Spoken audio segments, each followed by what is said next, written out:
ஓம் நமோ வெங்கடேசாய. திருக்குடந்தை திவ்ய தேசம் ஸ்ரீ சாரங்கபாணி சுவாமி திருக்கோயில். பெருமாள் உத்தியோக சயனத்தில் பாதி எழுந்த நிலையிலாக திருமழிசை ஆழ்வாருக்காக சேவை சாதித்த திருத்தலம். தாயார் கோமளவல்லி தாயார் 7 ஆழ்வார்களால் பாடல் பெற்ற திவ்ய தேசம் இது. மிகச் சிறப்பான ஒரு ஸ்தலமாக விளங்குகின்றது. சாரங்கம் எனக்கூடிய வில்லை தன் கையில் ஏந்தியவர். இதற்கு பக்கத்திலேயே அமைந்திருக்கக்கூடிய அடுத்த அபிமான ஸ்தலம் ஸ்ரீ ராமசுவாமி திருக்கோயில். இது அபிமான ஸ்தலம்.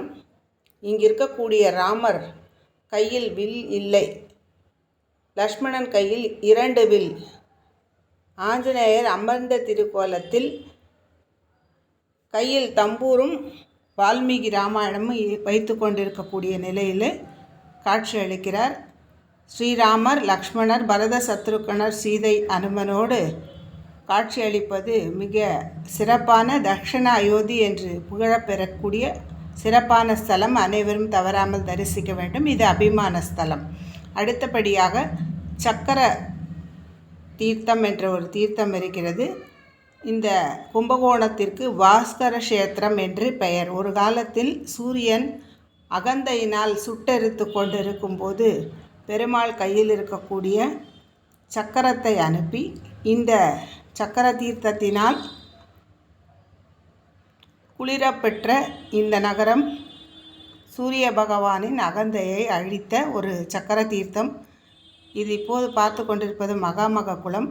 சக்கர தீர்த்தம் என்பது சாரங்கபாணி சுவாமி கோவில், சக்கரபாணி சுவாமி கோயில் அருகிலேயே அமைந்திருக்கும்.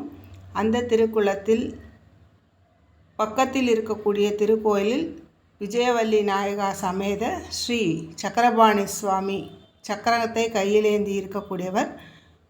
அந்த பெருமாள் ஆயுள், ஐஸ்வர்யம், ஆரோக்கியம் அனைத்தையும் தரக்கூடியவர். தவறாமல் அந்த க்ஷேத்திரத்தை தரிசிக்க வேண்டும். 4000 திவ்ய பிரபந்தம் தோன்றின இடமாக கண்டறியப்பட்டுள்ளது இந்த கும்பகோணம். இங்கு முதலில் வைஷ்ணவர்களிடம் கிடைத்தது 10 திவ்ய பிரபந்த பாடல்கள் மட்டுமே. அதில் 10 திருப்பாடல்கள் 1010 என்று குறிப்பிடப்பட்டு திருக்குருகூர் என்று சொல்லும் அதில் இருந்ததால் அதை பின்பற்றி நாதமுனி சுவாமிகள் இங்கிருந்து திருக்குருகூர் சென்று அங்கே 12,000 தடவை கண்ணினும் சிறுதாம்பு என்ற பாசுரத்தை சேவித்து தியானித்து நம்மாழ்வார் அனுகிரகத்தால் அனைத்து 4000ஐயும் திரட்டி இன்று நமக்கு வழங்கப்பட்டிருக்கிறது என்றால் அதற்கு காரணம் இந்த கும்பகோணம் என்ற நகரம் மட்டும்தான். எனவே அப்படிப்பட்ட மிக பழமையும் பெருமையும் வாய்ந்த இந்த திருத்தலத்தில் கோமளவல்லி தாயார், சாரங்கபாணி சுவாமி, சக்கர தீர்த்தம், சக்கரபாணி சுவாமி, சுதர்சனவல்லி அனைவரையும் சேவித்து ஆஞ்சநேயர் அனுகிரகத்துடன் ஓம் நமோ வெங்கடேச